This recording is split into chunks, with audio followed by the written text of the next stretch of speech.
mission, I'ma get it. You know I be on a what? Yeah. You know I be on a what? Man on a mission, I'ma get it. You know I be on a what? Yeah. What's up, and welcome to another exciting episode of Ride the Rebellion podcast, the only zero drop podcast in the known universe, at least as far as we know. In the Star Wars universe, no one cares about that remark except for me. With me today, as always, is Dale Boyd of Dale Boyd. Oh, no, I had a better one. And with me, as always, is the man who puts Bay in baseball. Oh, God. Dale Boyd of Dale Boyd Sports Management. That's in reference to the fact that I've been at baseball tournaments for the last month, literally every single week. It's been you've had a whirlwind. It's been a whirlwind trip. So exciting episode today. Dale obviously was not able to be a part of the interview itself due to family conflicts and baseball. But a bigger portion of it rip to your stepmother. Mm-hmm. But Dale was away for that, so he won't be part of the episode or part of the interview portion. So heads and tails. But this episode is going to feature Jess Milton from a podcast called Backstage at the Vinyl Cafe. The reason that she's on the show is because we're doing a Trail Tales. Trail Tales is the origin of where a trail came from. I happen to be listening to this podcast. Turns out she lives in Canada with her husband, rides bikes. Pretty good podcast, fun. Both bikey. There's a little bit of roadie trashing. She does trash the roadies a little bit. And then we also talk a lot about like riding in general and just life. It's pretty interesting stuff. Interesting to talk about community because they had a big community that they built. It's good. It's a good interview. It's different, I know, for this show, but I think you all will sit back and enjoy it and love every second of it. Cool. I'm ready for it because I didn't hear it yet. Yeah. So you're gonna. Hey, I'm gonna hear it with y'all. It's gonna be good. There we go. So quick shout out to our sponsors. Just wanted to plug those in. The first one, of course, as always, is Shred with Summit. If you have not headed over there and seen where classes might be, you're missing out on a great opportunity. Toby and his team do a fantastic job, both in and around the Southeast and in Bentonville. But if you're lucky enough and you can tee it up just right, you might be able to catch a class at our newest sponsor, Build, Tune, Ride. No. Nah. Well, he has He the has stockyard. classes there. That's they fine. have some classes there. But they're not our newest sponsor, technically. No, they're not. The newest sponsor on the roll, and if you're out in that area, Experience Ruston is going to be the greatest place you could ever been in Louisiana. Yeah, so That's Bogue Chitto. that's right. So If fumbled that one. yeah, it's all right. It's our first time. They paid us for a couple of times. So they are a paid sponsor of this show, but it is a location. We filmed a video for them. We did some influencer marketing. That's what's happening. But we did film content. If you head over to experienceruston.com/thehub, you can see the video. You can also find out about more that's in the area. It is in the Lincoln Parish Park, which is in Ruston, Louisiana. On your way to Bentonville or on your way home from Bentonville, stop by and see something really amazing. Also connected to it, Toby and a couple other people helped make this thing happen, and it is ultra fun. Dale wrote it more than I did because I had to shoot. Dale, what is your takeaway on that place? Listen, this place is top tier, like in the middle of nowhere you would believe. Yeah. I mean, Karl Malone is from this area, so if you're a basketball fan, you just got to go for the Didn't we go historic- there? Yeah, Black Rifle Coffee is there. Yeah. Karl Malone owns Black Rifle Coffee in Ruston. Or the shop adjacent to Black Rifle. I don't know. I don't want to get that mixed up. Anyway, back to the mountain biking. The trails themselves, there is 5 separate trails off of this hub. And the hub itself it's beautiful. You're never going to ride anything like it unless you get to Bentonville after you've been there. But after you've been to Lincoln Park, Lincoln Parish Park. Yeah, not Lincoln Park. Lincoln Park. But the 5 runs though, so we got to ride all 5 runs before they were open, and they are amazing. They offer something different, all 5 of them. They feel different, all 5 of them. And then once you get done with the hub, if you do get done with it, which you won't because there's so much fun, there's some old school single track around, and it's awesome too. I mean, it's really flowy, and we rode it. There's a UCI race there. So they do have a UCI race at that park. So go ride a course that UCI racers, XE racers ride. So it's a great place to swing by on your way to Bentonville, or just make it a destination. Stay in Ruston, and we got to eat downtown. We ate different places. They had some world-class sushi that I tried. Believe it or not. Yeah. Dale's first time eating sushi was in Ruston, Louisiana. Landlocked city, but Dale had the sushi. Apparently the guy gets it like super fresh. Yeah. So sushi, pizza, I had a po' boy at the place we went to. So yeah, there's some great stuff in Ruston, Louisiana. Yeah, it is. It's a cool little town. There's a chance that if it kept expanding, that place could become a nice little like bike community town. It obviously doesn't have the elevation of something like Bentonville, but it was super fun.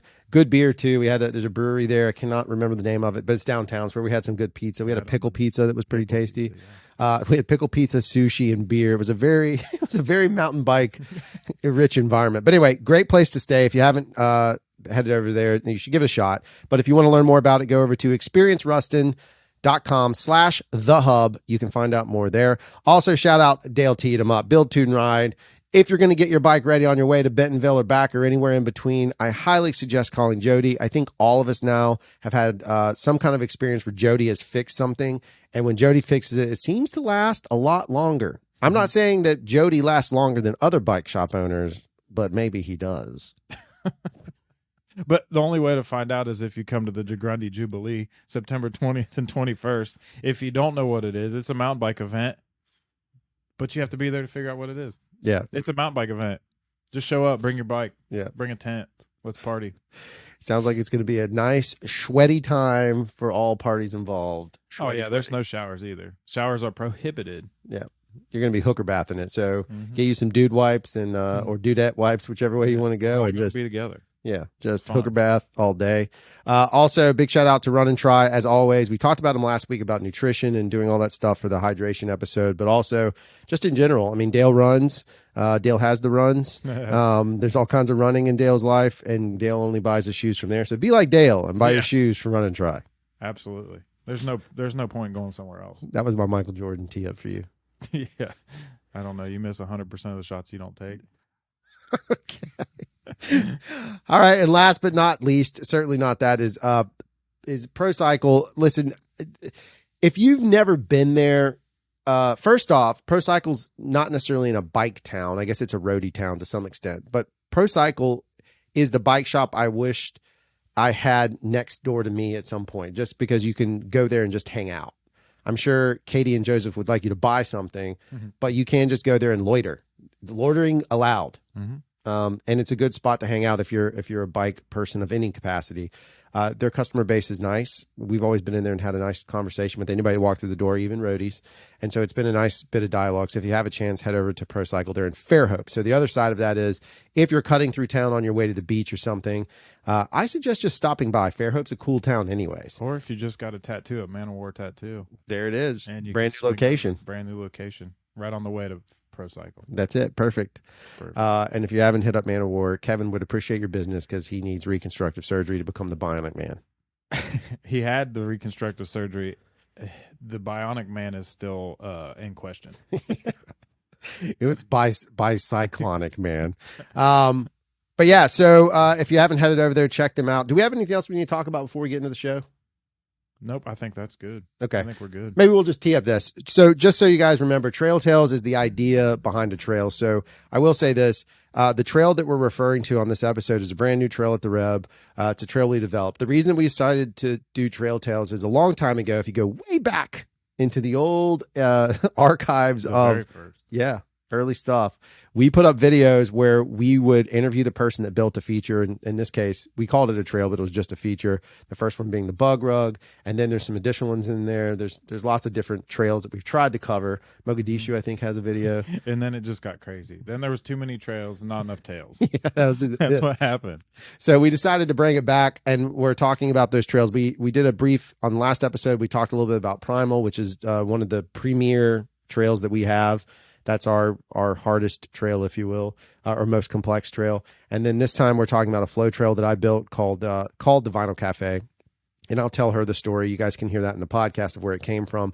And I let her name some of the spots along the way, because each little spot or little feature has a reference back to an episode.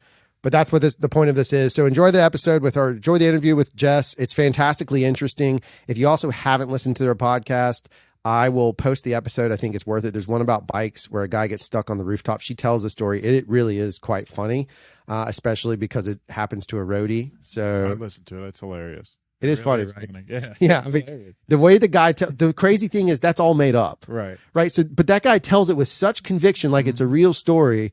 That's what got me hooked on listening to this guy. And every one of his stories just gets, and then it's just the hatred he shares against his neighbor. Yeah. It's so comical. It just gets better and better. So, if you have a chance, if Dale liked it, I listened to it on the airplane. It was great. yeah, there you go. Yeah.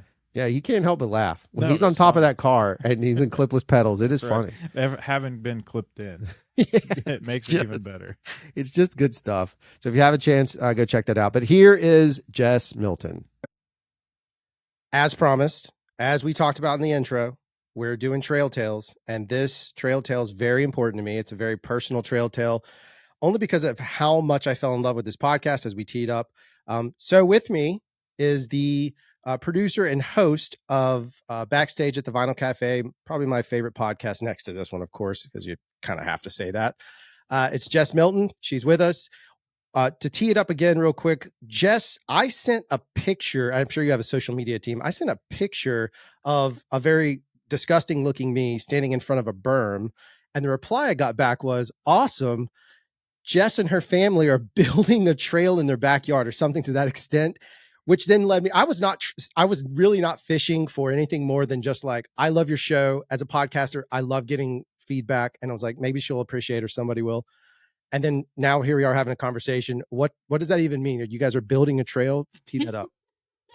It was the funniest message to get. So to say I have a social media quote unquote team is a gross exaggeration. Even in the heyday of the Vinyl Cafe, there were Stuart McLean and I, who will talk about Stuart, and I'm sure we were the only full-time employees who produced the show. But now for the podcast, it's me and the amazing Louise Curtis, who I've worked with for almost 20 years now. So we both work very part-time on this. But yeah, Louise sent me this screenshot of your message, and she was like, hey, have anything you want to say to this guy? And I was like, Louise, I'm currently building both a berm and a trail in our backyard. So like Drew and I should talk, because obviously we have a lot in common. So yeah, to call it a trail is a gross exaggeration. I always call it a national park, but since we're, on a podcast, I should be official. I live inside the boundaries of Canada's only federal park. So Wow. Just like you guys down in the US, we have national parks, which are run by Parks Canada. But there is a federal park in the National Capital Region called Gatineau Park. And the difference between a national park and a federal park is Parliament, so our government, has control of the park. So anything, it's like this wildly bizarre situation where, I think I have this right. I'm sure there's going to be some listener who's going to write in and correct me, but here's my understanding. If something needs to happen inside the boundaries of the park, it's run by the National Capital Commission. And so, I live in this beautiful, incredible place that is, I can ride my bike to Parliament Hill in downtown Ottawa. It's only 20K away or so. But yet yesterday I saw, we have deer living on our property. And yesterday I saw a bear when I was out for a ride with my dog. I'm very, very lucky. So we have about 2 acres in the park, and there's great mountain biking here. But we're building a little pump track on the perimeter of our property. So really quite small for my daughters, because they're 4 and 6, and my husband's a serious rider and wants them to be able to, go out and toot around for 20 minutes before dinner, rather than, loading them up and going over to one of the really good mountain bike areas. So we've been working for a year and a half now. You know how it is. You do it. It's labor of love. Listen, it's really odd when it's a personal trail, because, obviously, I don't know if you guys have access to equipment, but everything that we build, and we're in the Gulf Coast, so I'm on flat land. You have mountains, we have hills, if we're lucky. And so everything we built is hand built, and it is just sweat equity to the T. And we kind of take pride in the fact now that we're all single track hand built stuff. That's like, cool. I built that. And so to parlay into that, the reason why Vinyl Cafe became so important is I'm a filmmaker by trade.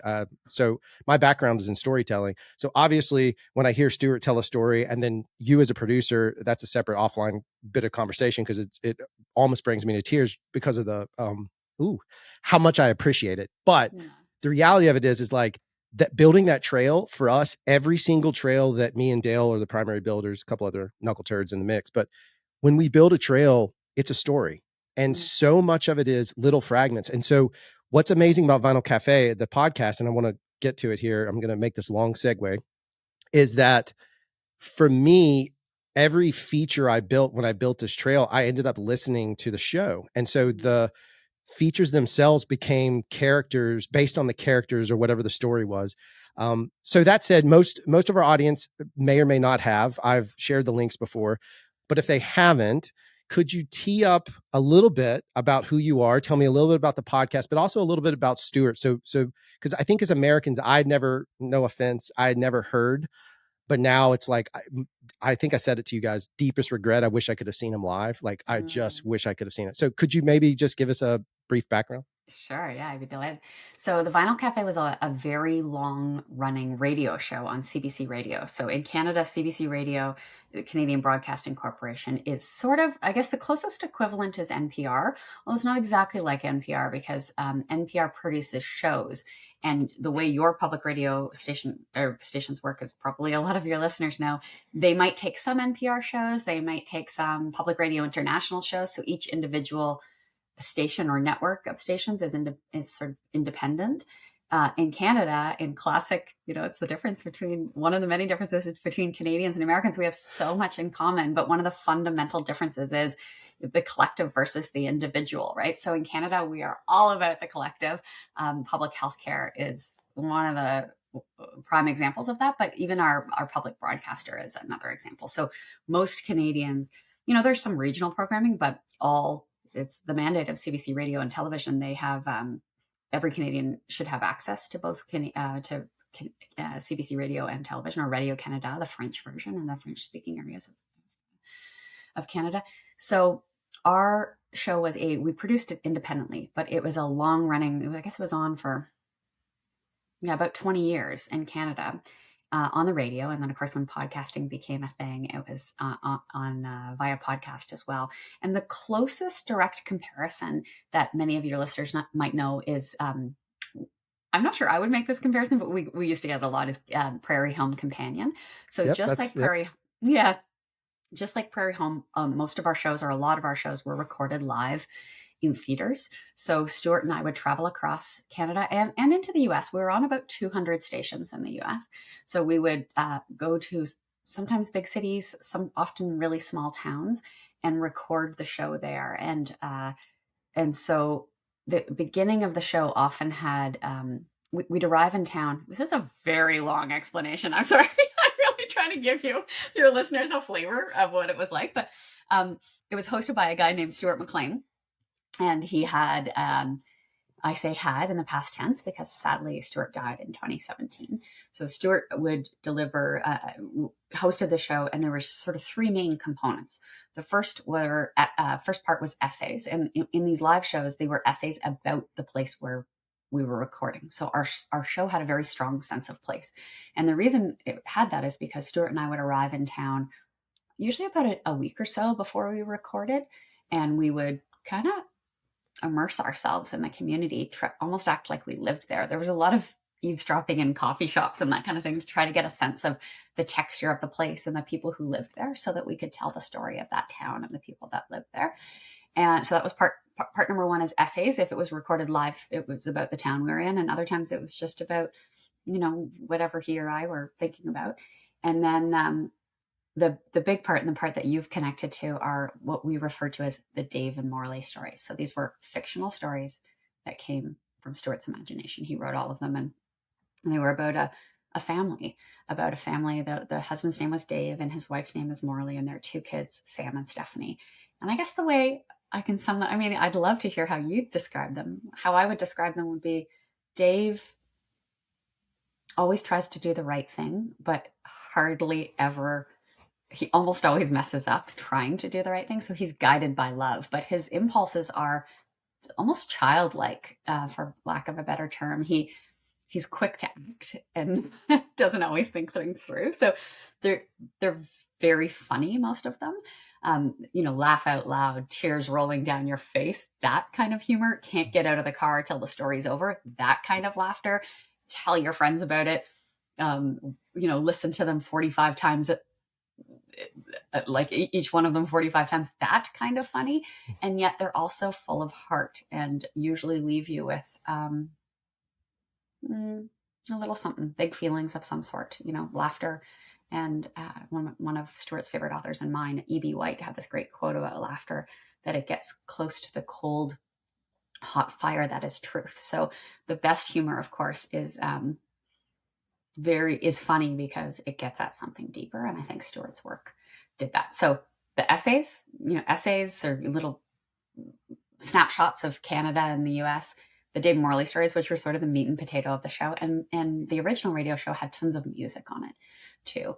And so that created this show that really became a community. We had about 2 million people who listened to the show in its heyday before Stuart died. And I think they were drawn to it for sure because of the humor. But I think what I'm most proud of is people generally feel good when they listen to our show. So because of the laughter, but also you kind of walk away feeling a little bit more connected to your community and therefore to yourself. How would you describe it? Well, no. I gotta touch on the community part, because one thing that's another reason why I love the show so much. And we talk about community so much on this podcast because, yes, if you take the totality of mountain biking, that's a community for sure. There's no doubt. But in our instance, what we love about it for us is that we're in a place where most people are like, you can't ride mountain bikes down here because there's no hills. And so what's happened is you have this group of a huge, I don't care. I have Dave and Morley characters. I have them all. I have the entire cast of characters, and it's turned into a community. So that's the other side of it that I thought was like, that's one of the things that continues to pull me into the show, is because I feel like I'm part of that community equal to. And it's the same thing that the vibe we have here. That's why even naming the trail that was so much important to me, because it's a community sort of. Our trails are built for. We're not exclusive to be snobs. We're exclusive because in the United States we're Sioux happy, and so we had to build a private mountain bike park. And so people that join us, they're basically not screened in a discrimination or any sort of way, but we just make sure that they're a good fit, that they have the riding skill, and we'll help build trails because it's a lot of labor. And so our community is very much that. So it's that same thing. So it's so funny you brought it up, because that's the key. So in the same way for me to describe it,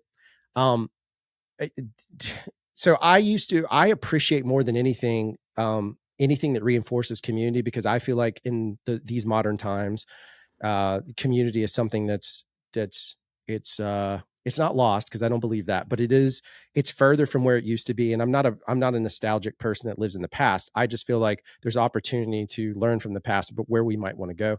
And so that shows a constant reminder, and it's a constant reinforcement of community, so much for us and then for your listener base as well. But the community side of it is crucial. What was your takeaway? Like, what happens when you have a community like that? Because obviously you guys grew it.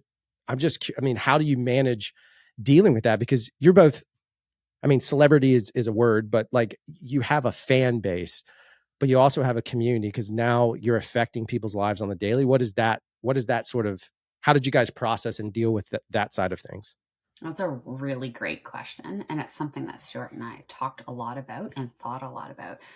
We replied to every single email we ever got. Like our audience was and is hugely important to us. And it's really Stuart who taught me this. I mean, I wasn't the founding producer of the show. So I worked on the show for, gosh, if you count even the years after his death, I started in 2003, so it's 21 years now.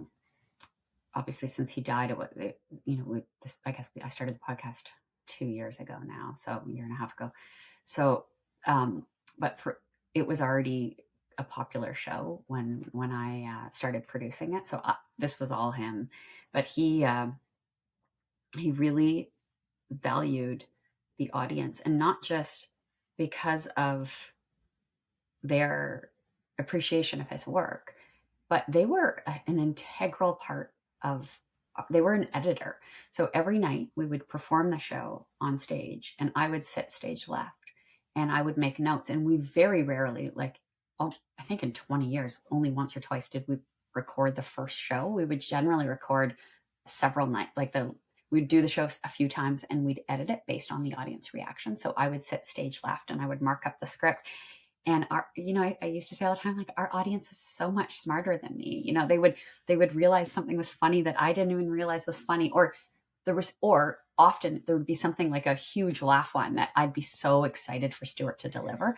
And, he'd kind of like, just like Babe Ruth, he'd like, point out to the outfield and like batter up and hit it. And then he wouldn't hit a home run. And I'd be left that night in the back of the tour bus going like, why didn't that, like, what, that should have hit, that should have been right out of the park. Like, why weren't they laughing? And the audience would teach me, oh, well, we didn't set it up well. Or, they were worried about not hearing him. So I need to invert that sentence, put the laugh line at the end of the sentence. I learned so much from our audience. So there's that.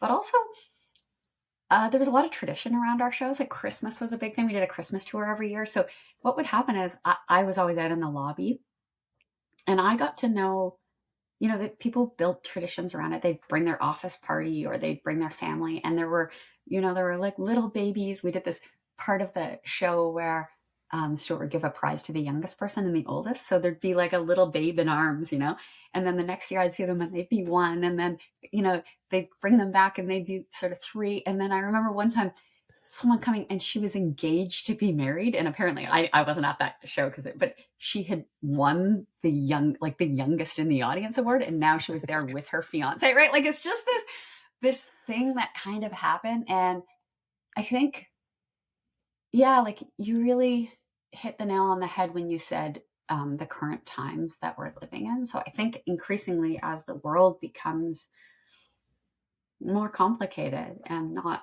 always a bit more difficult to navigate, I think we seek things that make us feel good. And I'm going to get emotional. I think our show makes people feel good. I hope so. That's kind of what we try to do, and not necessarily in a saccharine way. I mean, it's sweet for sure, but it's not, it's funny too.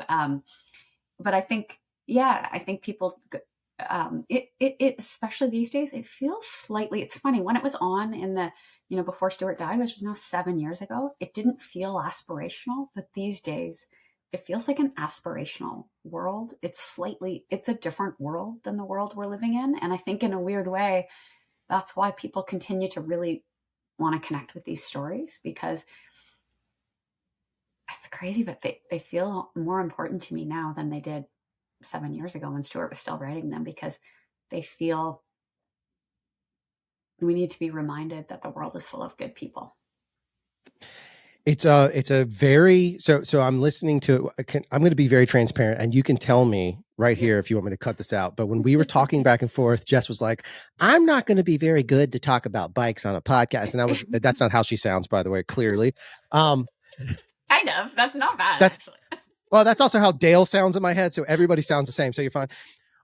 But just taking those two pieces, because our listeners, our entire point of our podcast was not talking about bike parts, not talking about, I mean, we can talk about, the new Axis modified. I don't know it. I don't even know how to fix a bike. I'm pretty much stupid when it comes to it.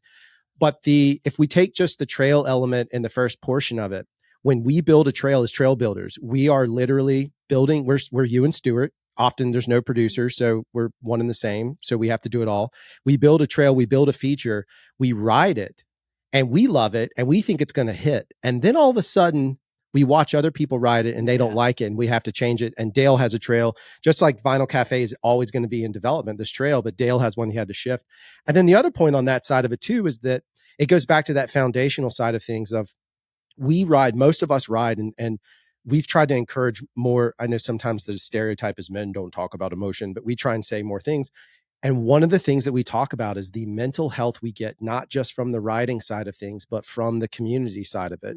Though we are mostly male, we have female members. And so for us, we have a nice mix. We have a huge demographic that we say on Friday nights, we have a thing called FNL, and FNL rules are that, I mean, you can say whatever you want to say. You can talk, and it's Vegas. You don't talk about it. It stays right there.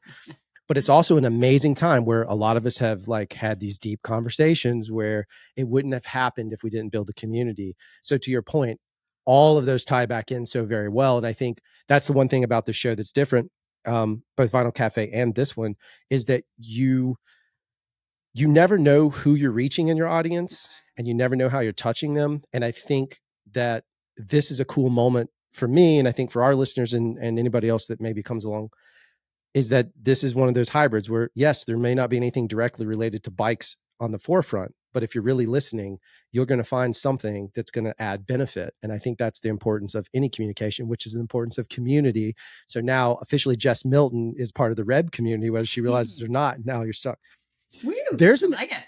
There's an episode, and I pardon my ignorance, but I did not realize, and I have not laughed that hard in a long time. There's an episode, it may have been the very first one, that's the bike where Dave. Oh.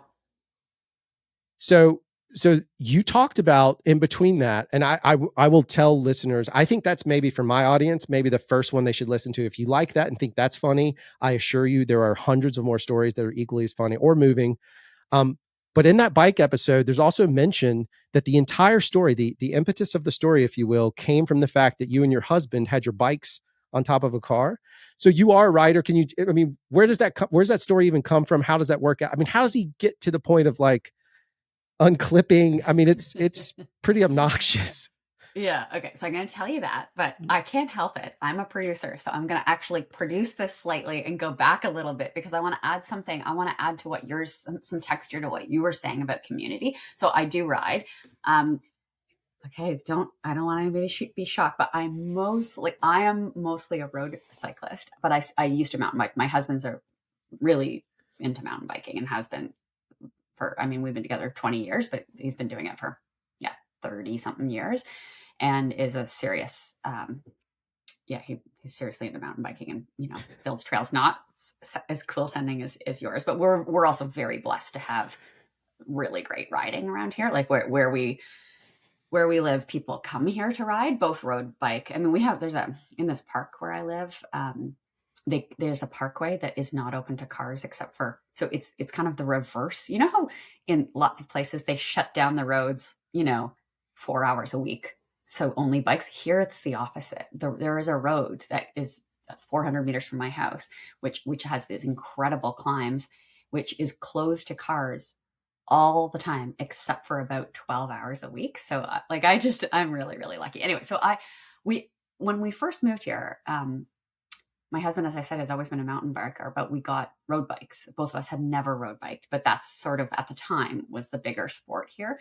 So we got into road bikes. My husband very quickly realized, because he's a mountain biker, like he was like, these ain't my people. Like, it's like and it is true. Like the difference between mountain bikers and road cyclists are like, and so he has this really, really nice Cervelo, which he won't sell because he's kind of like, we live in this like cycling mecca that people fly from around the world to bike here. So he's not going to get rid of it. And like once a year, I'll get him out on a Cervelo.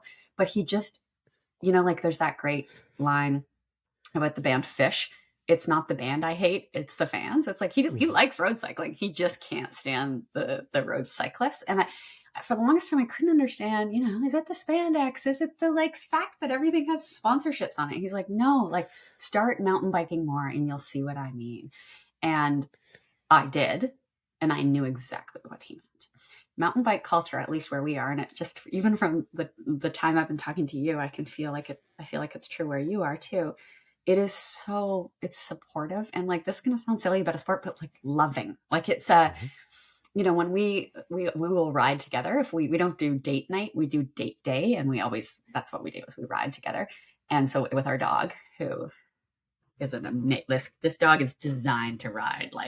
She rode with us this morning, so she'll just sleep all day. Yeah. She'll go forever. And she's a water dog. So she always finds it's great. He'll go on these trails and all of a sudden Molly's gone. And he knows now, follow her. And she finds these hidden lakes. So he'll be on a trail and she'll be just all of a sudden hop off the trail and bust right. And then he'll just go off and sometimes have to hide his bike somewhere and follow her. And sure enough, she's found these hidden lakes. And anyway, when I started mountain biking, I realized exactly what he meant. It's a supportive culture, but it's also, it's funny, dudes and mountain biking. So yeah, he won't sit around and like talk heart to heart with his friends, but every single Sunday morning, like he rides other times too, but every single Sunday morning he goes out with a friend and they're out for like 5 or 6 hours. And it is incredibly important to his mental health, but that's where these deep friendships have grown, is on the trail. And I don't know if it's like, I mean, you're out in nature, so that's part of it, but it's also, you're not sitting across from each other at a bar. Like you can say things because you actually can't see the other person's face. So you're not, no, right? Like I'm serious. Like you're spot on. Yeah, like you'll say something because you don't have to watch them be like, ooh, or like, oh my God, no, like your body's busy. I used to do long distance running, and I would find it was a good time to process things because my body would be busy. So my mind it's meditative in that way. I guess your mind can go elsewhere. But I think it's really just, my eldest daughter's really into climbing. It's a similar community, like very supportive and not competitive. So if I'm out climbing, there's these crazy climbs where we live. And if I'm out on my road bike climbing and I hear someone behind me, I know that they're turning it into a race, right? Like if I'm out on my road bike and I hear someone climbing behind me, they want to kick my ass. Like that's the vibe. Like they're turning it into a competition. Whereas that you don't feel that way on a mountain bike. If you feel someone behind you, they'll often like slow down. They certainly let you. You'll end up chatting at the top. You'll never feel at all anything but supported. And I just think that's an incredible part of the sport and the community around it. So yeah. Yep. How many roadies have you ever heard say "tow me in"? Yeah. I've never heard a roadie say "tow me in," but mountain bikers are like, "Hey, I'm struggling hitting this jump. Can you tow me in?" Yeah. It's interesting to me that you bring. Look, I ride two ways. I ride. We call it. We try and church it up a bit, and we call it sidewalk single track is what we call it. Even though we might be off. Yeah, but I'll ride my. Well, it just means that I'll ride my mountain bike. I won't ride in the road because here you're going to get hit by a car because Alabama people don't know what a bike is. And so I do a lot of solo rides, and every once in a while somebody will go with me. So I ride solo because that is for me. I'm a creative director of an ad agency. So my brain needs that complete alienation, which maybe you do too as a producer. I think we probably have some. Yeah. So I need that break. So it's fascinating you say that. One other thing I have to touch on that's very important to our culture. Your husband doesn't know it. I will find a way to, with your permission down the road, maybe send merch your way. But we call Sunday mornings Dirt Church, and we all get together. I love that. Yeah. That's amazing. Yeah. And we literally all get together and we all just ride. And normally Dirt Church, there's no work allowed. So it's like all you do is come and if you do work, it is very communal driven. But every Sunday morning there's somebody and you'll get a text and it'll be like, hey, you going to, we have a Facebook group, but you go into Dirt Church and bloop, there it is. So we have F&L is Friday nights. That's a little rowdy. Dirt Church, a little more somber. Of course, now we have to ride at like 6 a.m. because it's nuclear hot, but it's interesting. Your husband you guys are secretly part of the Reb and you just didn't even know. You're like our North Division. I got to tell you about the story though, because yes, please, yes, producer brain. No, you're good. Okay, so Dave and the bike. So I told you about these road bikes we got when we first moved here. So Stuart and I, Stuart is the host of the show and writer of the David Morley Stray's writer of the show, and we were super close, and we would do these tours. So I spent more. My joke used to be I spend more nights a year with Stuart than I do with my husband because it's like we were on the road all the time. But despite that, when we had time off, we'd also vacation together. So it was this bizarre thing where it'd be like me, Josh, who's my husband, and Stuart, and we'd go on vacation. We'd go down to Maine. So when we first got these road bikes, we decided to take them down to Maine. And despite all of the time we spent on the road, Stuart was not a good packer. I think so we went two separate ways on that.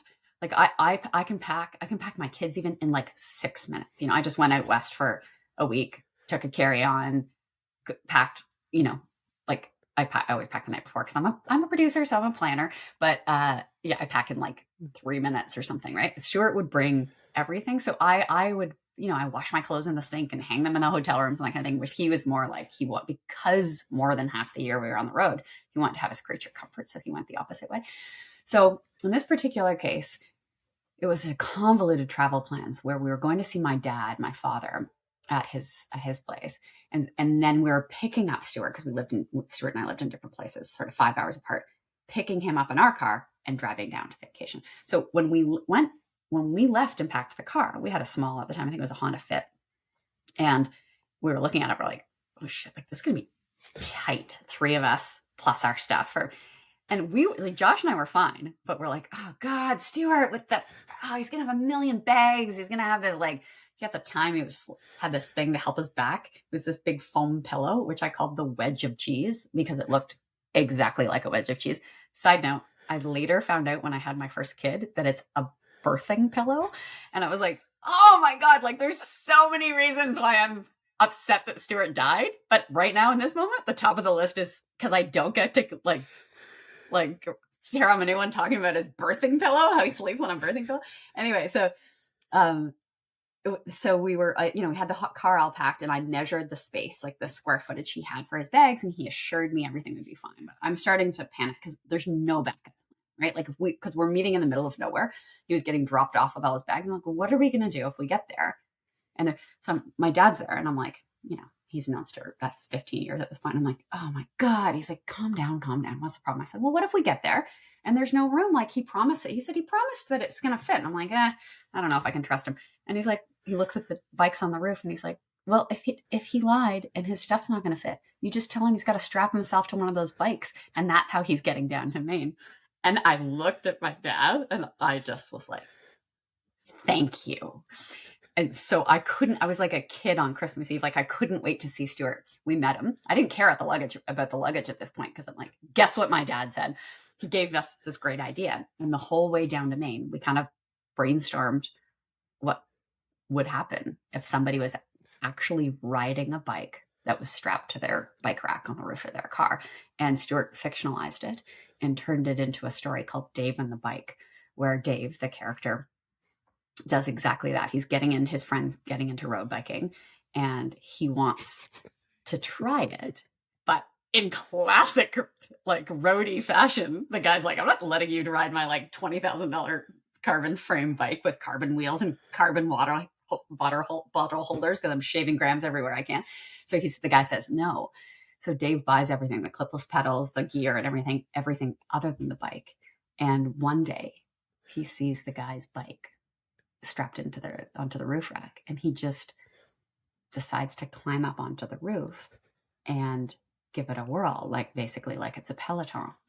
But he gets up there, he's never used clipless pedals, and he puts his foot down, and of course he's like strapped in, he's, as all your listeners know, he doesn't know what he's doing, and he's there's no play in them, they're too tight, and so he's kind of trapped. And then the guy walks out of the coffee shop. He's looking at the map because he's going out to do his Sunday morning ride. And he starts the car and doesn't realize that Dave is not only on the roof, but he's attached to the bike. And he does a 100-kilometer ride on a roof rack. And it's basically a 20-minute story that's describing what it feels like to be doing that. It's one of my favorites too. It is absolutely one of the funniest things I've ever heard. Certainly as a biker, but it's definitely the one, if I was going to tell somebody to listen, do you think that's a great gateway into the show? Good for you. That's a great idea. It was actually when I started the podcast. So the podcast is it's called Backstage at the Vinyl Cafe, and it's a reboot of the show. So I play 2 Dave and Morley stories and tell stories kind of like the one I just did about how they came to be, or sometimes I talk about my own life and stuff. And that was the very first episode of the podcast, was that bike story. And another story, which is also a good one, about a Dave on a treadmill. And they're both stories that were inspired by things that happened in real life. So it's kind of fun. Yeah, it's classic gold mine. So what I wanted to do was, I was just going to run these by you just for funzos here, and because I'm thinking about time too. And so I have a screen up, so if I'm not looking, I'm looking at my note here. But the trail is called Vinyl Cafe Trail, and if you want to just take a minute on any of these or make a statement about it, so I'll describe the trail out, and I'll give you the names of it, because I named everything per what I was listening to or what inspired me. It starts out it's an extremely tight, very tight entrance, and it's called the world's smallest record store, because that's the very first episode I ever listened to. And so it goes from that. And then there's a berm that comes after it. I built this out of order. I was listening to, I'm a foodie. So anything, is it Mr. Harmon? Whatever the guy's name is. Yeah. That's fine foods. So I totally love him, but the truffle tax is what I got to because my kids, that's happened to me in real life with my children. It was hilarious. Because we were at a fancy restaurant. And then tree puncher is a jump into some rollers, but there's a giant dead tree that just looks like it needs to be punched. Awesome. Yeah. And then right there, right near it is where I sent the picture. I don't remember. I may have made a mistake, but it was called Rosemary Honey because that, like, I after that I cried because it was just that story. I just related to it very well. But I also have a note where I named something about Gee's Bend. Is Gee's Bend something related to that story somewhere that I don't remember? Not that I remember. I haven't heard Rosemary Honey for a while. I love that story, but no, it's I good. think that's probably unrelated. And then the last one, which was the biggest one that took the longest. So this is what I listened to, the primary trail. Laying it out and then cutting it in the back half of it is Polly Anderson's Christmas Party, which we called that section Punch Drunk. Because or I'm going to call it Come and Get Me Copper. Come and Get Me Copper is good too. Yes, for sure. That's maybe a good jump name. Yeah, I'll tie it in. Yeah. Is there any of those that like stand out? Like, is anything like gag wise? Is that, I'm just throwing it out there. Is there anything of those stories that you're spot on? That's amazing. That's amazing. Yeah. I mean, I told you my one idea, like Come and Get Me Copper is the line. That story that's a classic. Polly Anderson's Christmas Story is a Christmas Party. I love it. And there's lots to love about it, but that line. So I told you at the beginning of this, where I would see these kids grow up and sometimes kids would come up to me in the lobby, there'd be like 2,000, 3,000 people at these shows. And a little kid would just like run up to me at the merch table and be like, Come and Get Me Copper.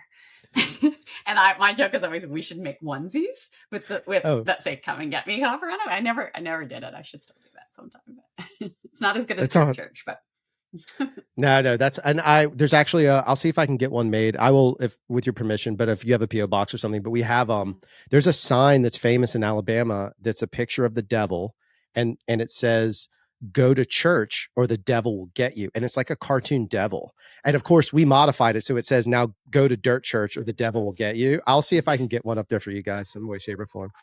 It's really classic stuff. Yeah. So just to kind of close it out, just a pinch, obviously they can do the whole follow you on the socials and I'll put all those in the show notes and do all that kind of thing. But is there anything else that you feel like just with the last couple minutes that relates back or anything that stands out? Because I mean, I want to be cognizant of your time, but is there anything else that stands out to you that maybe like even encouragement wise, whether it's community, again, that's part of it, or riding wise, like, as I can throw random stuff as a mom, do you ever, since you rode, you have an appreciation for the bike, but is there ever a moment where you're like, oh, I don't know if my kid's ready for that? Or is there any, do you ever have that kind of crossing your path? Or do you think maybe cycling shifted?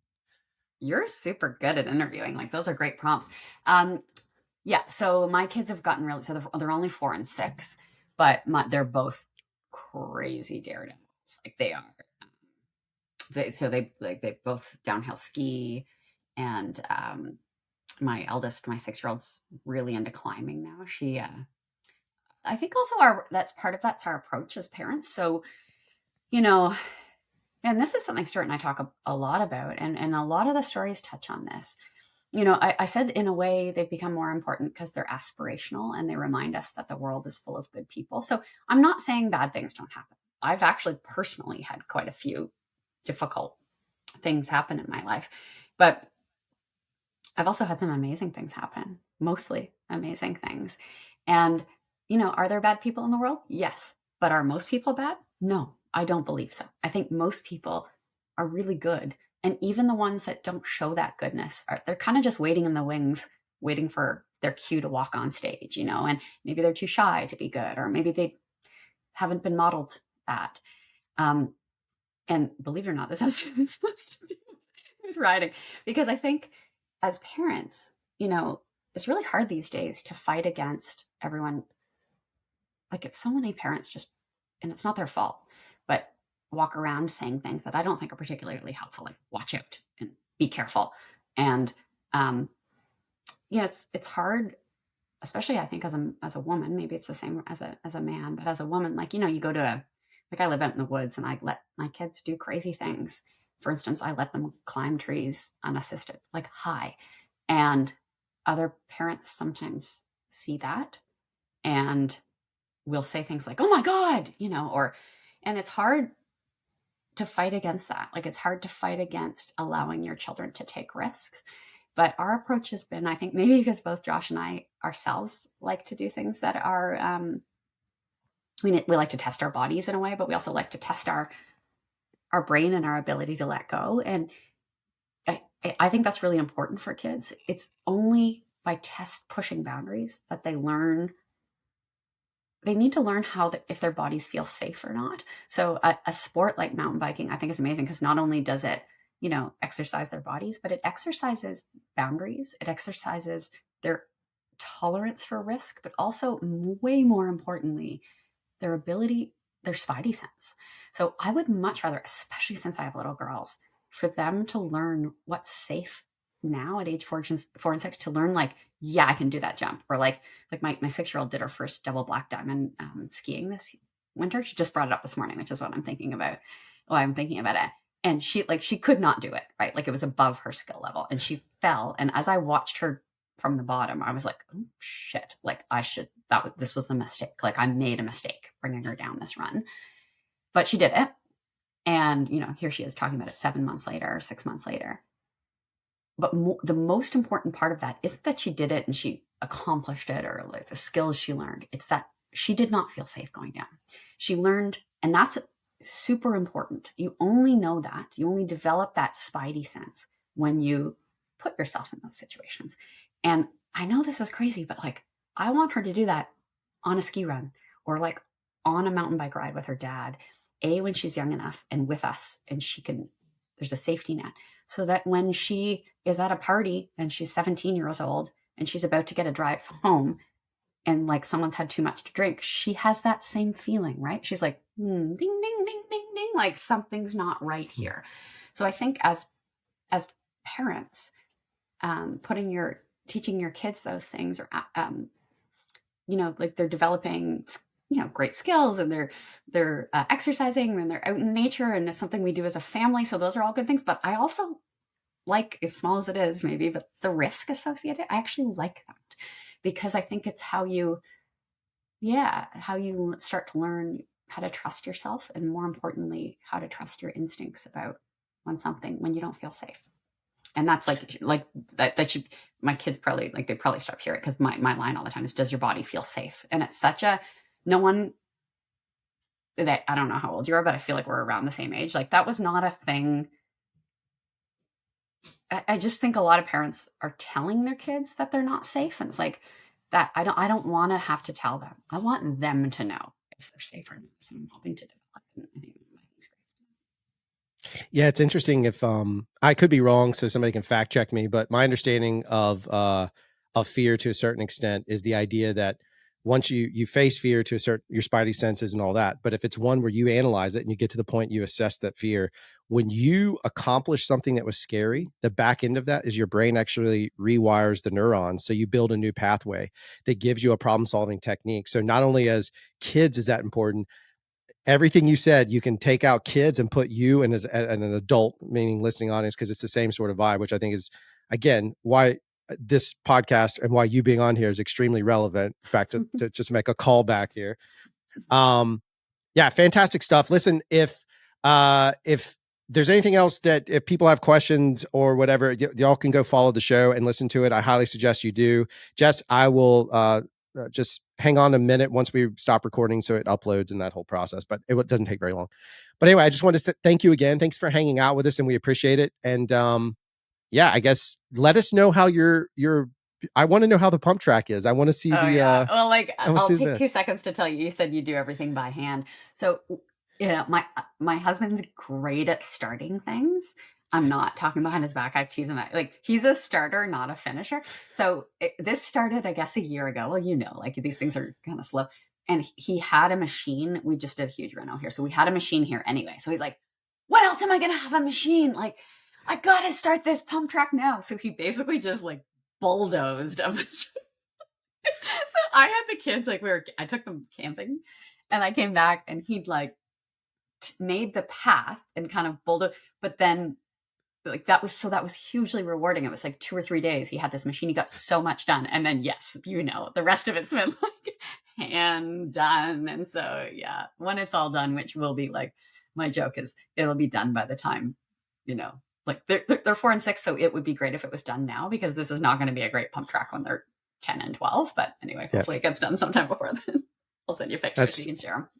And there we go. Thank you, Jess, again, very much for being on the show. I won't lie. I nerded out a little bit. I was a little bit of a fanboy just because I've listened to her voice for so long, and getting to kind of talk to her and hang out with her for 45 minutes or so.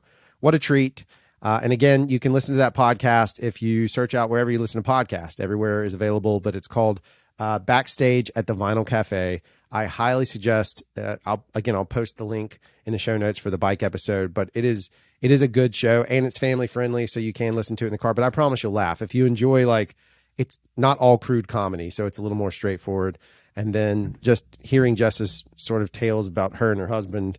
The thing that is a big takeaway for me is the fact that her husband, when we're sitting there talking, you see it in real time, her talking about her husband gets up and rides every Sunday morning with a buddy. It was like, oh, he's at Dirt Church. And you see it click in her brain. Like, she realizes now that she's part of the Dirt Church side of things too. Dirt Church is growing. I know. It's expanding. Yeah. We have separate chapters. We're international, technically. If we're in Canada with Dirt Church, right. that makes we didn't create Dirt Church. We've just influenced its growth. That's right. We're pretty happy about it. So thanks for that portion of it. Again, thanks to Jess. There's not a lot of like craziness. We're kind of in the phase where we're not doing that episode yet. Maybe that'll be the next episode, where we have the Sweaty 69 episode where we talk about how terrible life is right now for Dale and I, as far as being a bike rider in the South in this time frame. It's like double. It's like compounded on me, like exponentially, because of all the things that have happened to me in the last month. Yeah. Like physically and emotionally. Yeah. And the heat. Yeah. And it's just like, I can't. Sometimes it's like everything just happens to you at one time, and you got to try to step back and like sit down and calm down and be like, what just happened? Yeah, it's I always think of it as life squared up on it squared up its foot and just kicked you right in the junk. Like a full send or no cup. Right. You kind of step back sometimes. Like, I know we all go through different times of our lives, or different, people call them seasons. Yeah. But sometimes you just have to step back and be like, what am I doing that's causing all this? Yeah. Like, I must not be living right. And it's crazy because over the last month, like, I've had 2 close family members die, had to fly back to Ohio twice. I've been eating like shit because I've been traveling. So like my weight is gaining. It's crazy. And I'm still running every day, or like trying to do something. And then I get poison ivy that won't go away for a month. And then I bend over to pick a basketball up and can't stand back up because of my back. And it's like, oh my God, I don't know what else I could do. And then I have to set at a baseball field every single day. But actually, I got emotional about that this weekend, and like, because it's going to be over someday. You know, like my son is 10. I was thinking about that too. Like going to the park with him and being like, damn, this is the last game as a 10-year-old. So like next year you'll be 11, and it's like, I just want to cherish all those memories. And now that I know that, I obviously knew before, but now life is so fragile. You have to like complain about being at the park every single week. It's totally true. But also be like present. Yeah. You know, like enjoy the moments that you have with your kids, and don't be afraid to like, hey dudes, I can't ride today because I want to be with my family. Or don't be afraid to say, you know, you're disappointed because you selfishly want to be with your friends. But obviously like life is fragile. Like just enjoy the moments, and maybe like some of those bad things taught me the lessons that I needed to hear, you know, like I need to spend more time doing the things I love, or everybody does. Like, stay off the freaking internet, stay off the bullshit that's going on in November. Like, who gives a shit? Like, take care of your family, take care of your stuff, because no one else cares about you. Right. Like, just do it. It's so frustrating. No. It's a legit statement. I mean, it's something, because obviously Dale probably told me 10 times, like an old man with memory challenges, our current president. Non-political statement, just stating the facts. Just the facts. I can't even do a Donald Trump if I wanted to. But anyway, is the fact that like you were griping about the money, but then I was thinking about is like my kids are opposite of your kids. My kids are just flarps. They don't want to do jack squat. So I have to invent things. But the fact is that the time I do get when my kids do something with me or allow me to do something with them, then that's a big moment. And I'm thinking about your side of it. It is. Once it's gone, dude. And my kids are 8 and 11. And even then, the 8-year-old I still have, but I can see and I'm sure you experienced it with Avery, but the 11-year-old is slowly starting to drift, and I can see it to where she's becoming. And at the same time, my job as a parent is to make her more independent. Right. So it's great words, not falling on deaf ears. I mean, Jess talked about it too. It's just, it is something that it comes back around full circle across. Yeah, just last night, like my daughter is 12. And she came in like before her shower. She was like in the bedroom. I'm watching TV because I can't get up out of bed because my back is broken. And I'm like, hey, just lay down with me for a minute. You know, like I know you're just big as I am and you're tall and you're a grown child, but just cuddle with me. Like I miss that, like that whole, and it's like, oh my God, it's just going to be gone someday. And then, you know, like I'm not that as close with my dad as I should be probably, but when I'm at home and like I see just him watching me leave on a plane to go, like I can't imagine like my kids not being there. I don't know, it's crazy. There's just things that you get into put into perspective when you're an adult and it's or old. We just had this talk off air, like getting old sucks. Yeah, it sucks. Like but that's why we mountain bike, right? To like stay young. It's our adrenaline. Well, it is funny though, because we were laughing the other day. Me and Chris Thistlewaite are out working on fixing a berm. And I'd been out there the Friday before and I dug this trail and done the berm. And I was like, look, this berm's not approved until the BBC, which is Dale and Pat, come approve it. Because they're much better at building berms than me. But me and Chris had no tools. We're out there Saturday morning and we're like two little kids in the woods. No shit. We found scrap material and we built a ramp right after the berm so that we could jump out of scraps. It's not safe. It's in fact, it's the jankiest thing we've built because it's shimmed with a Truly can that we found in the woods. That's not janky. That's perfect. I mean, you've just wedged a Truly can. And I guess to my point, the thing about mountain biking that I will appreciate, that is a mental health bonus that I don't often consider, is that playtime of being a kid again makes me remember what it's like being a kid. So I appreciate those moments with my kids a little bit more. Like me being a kid reminds me of what it's like to be a kid. So I can go back and be like, wait a second, I'm not going to rip you a new one because you're still a kid. Right. I just built a jump that's dangerous out of janky shit. You just didn't get off your iPad in time when I was ready to leave, you know, like no reason to get upset over it. And so I get it. Or, you know, my oldest won't cuddle. She's never been a cuddler. The little one, I can still like. Oh, Ronan hates it. He hates it and ends up doing it almost every night. Yeah. Like he acts like he's like, Dad, what are you watching? And he'll like sit down next to me. And then next thing you know, he's like on my arm. I'm like, baseball, son. Actually, this is a UFC. We're going to kill people tonight. Cuddle with me.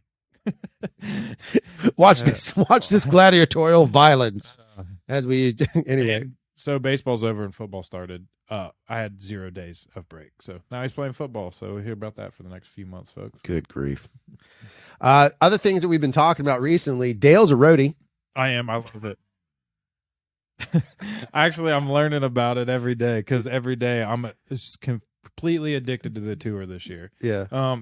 I watched the documentaries on Netflix, which if you have not watched it, you need to, because you're a cycling fan, but it's really cool how they did it and it makes it easy to watch. But now the tour's on right now. So I've been watching every single day and following it. And there's so much strategy and teamwork, and those guys are beasts. They're riding over 100 miles a day, every single day with like 16,000 feet of elevation in their underwear, in their underpants. Yeah. And it's like, the other like saddle sores and just like all of it. They're amazing, like what they're doing. And Tajay is murdering people. Yeah, like he's so good. And I know that Jonas was injured before the tour started, and there is that. But last year Tajay was injured before the tour, so it is what it is. Those guys are so good. Even the third place guy, Remco, was like, "Hey, I just wait for those two go, and then I go if they go." Like right. he knows like they're the best. Like there's a standard. So it is it's an interesting time. It's kind of fun if you consider the idea of the mechanics of cycling are the same, right?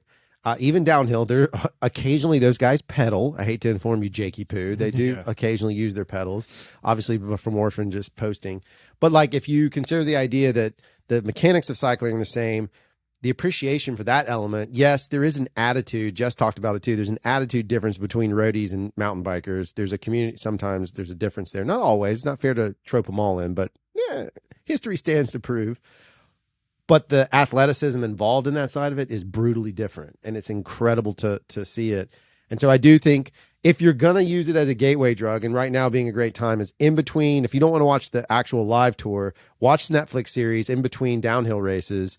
If you're into that, if you're into the UCI stuff, but like give yourself a break in between. And it is pretty fascinating. And it does make me appreciate everyone's riding better, seeing that those guys are doing it. It's just the idea that these athletes have this ability that is tremendously insane.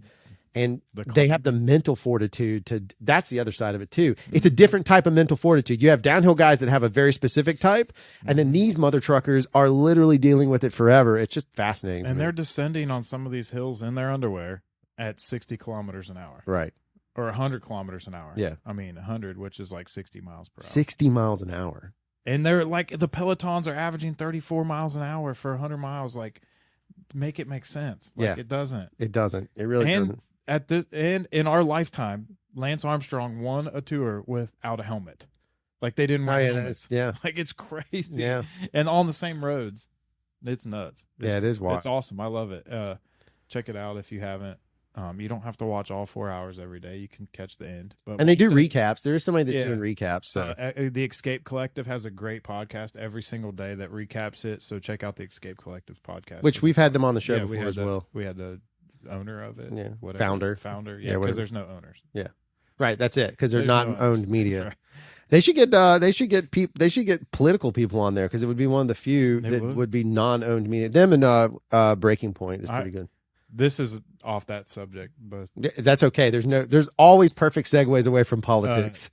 Eric Hagen and I were having a conversation this week. Hanging with Hagen. Whatever. He's still out there, folks. He's Hagen everywhere. He's somewhere. But I said that we are the Alabama mountain bike podfathers. Oh, that's funny. Because we're the first, I think. I don't know if there's another one. If it is, then you guys are not very good. No offense. Wow. Shade thrown right here on the Rebellion. We're going to throw shade at any other podcaster in the state of Alabama that happens to have a podcast with 40-year-old men talking about mountain biking. There's none. See, that's what I'm saying. There's a niche for us. That's why we can be the zero drop in the universe. Yeah, we carved it out. Yeah, we did it. Yeah, there's definitely no one in Mobile, so suck it, Mobile. Yeah, well, we didn't even win a nappy this year. We didn't pay to win a nappy. That is fair, too. We were taking nappies. Facts. Because we're old. And we need our backwards to recover. I hope if yours went out, mine's not next. It's kind of like we get in sync like menstrual cycles. Yeah, remember we did do that. I know. Moving your old office. Yeah. My back blew out, and the next day we had to shoot, and your back blew out. Yeah, it's not something I enjoy at all. Hey, when you're dealing in lidocaine patches with your buddies, then you know you've made it. Anybody that's on this show that knows that reference will understand that we really aren't kidding. We're not. No. If anybody has any, please reach us. Art sent them to my mail. Last but not least, I think I forgot to put it into the post. I am still, Reb Coffee exists. It's out there. There. I got it. You can get some Reb Coffee if you would like to try some. It's hand roasted by me. It's going to be small batches. You're going to have to grind it yourself. There's all kinds of rules against you, but if you drink it, it'll make you a better mountain biker. That's just science. I forgot one, actually. I was in Dothan. Oh, yeah, shout out. Shout out to Gold Chain Mafia for hosting a group ride for me. It was pretty cool. They made a post and said, "Hey, Dale Boyd from Ride the Rebellions." Fun. So they showed up. We rode. Pretty sweet. Yeah. I actually chickened out because I got hot and I was tired. So we rode 10 miles. It's cool. And Dothan, you and I rode Dothan not long ago again, and we had a good time. I really enjoy that dragon, whatever it is. Dragon's Tail. Advanced. There's two. Dragon's Tail Advanced. Mm-hmm. And we rode it twice, maybe 2.5 times on accident. Yeah. We didn't know where we were going. But again, awesome. That's a fun part that's in Dothan. That's a good one. And that's another. Preston York built it. So shout out Preston York. Oh, yeah, that's right. That is right.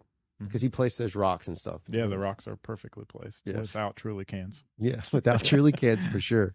So if you have a chance and you're over there, Dothan's a fun place to ride, and hook up with the Gold Chain Mafia guys. They're fun to ride with. They're excellent riders and good human beings. That's right. They're like family, extended family for the Reb crew side of things. I guess that's going to do it for this episode. Thanks for hanging out with us. And just remember what Dale Boyd says. If you didn't think politics was a gang war, how about now? Holy crap. I'ma get it, you know I be on a what?